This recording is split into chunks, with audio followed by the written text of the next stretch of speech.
उभा मी माहिती हातून घेतला.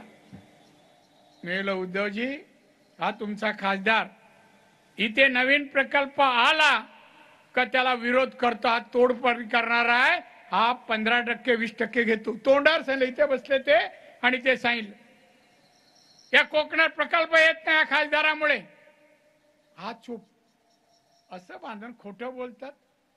एक गोष्ट 2.5 वर्षात या जिल्ह्याला दिली नाही, कोकणाला दिली नाही.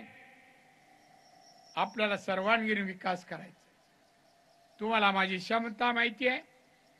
कोणत्याही प्रकारे मी या ठिकाणी मोठ्या प्रमाणात औद्योगिकरण करणार. सिडको इथे येऊ देत नाही मी.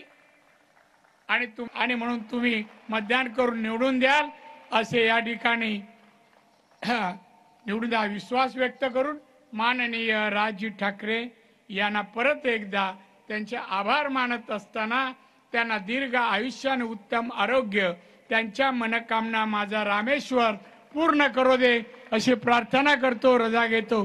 जय हिंद, जय महाराष्ट्र.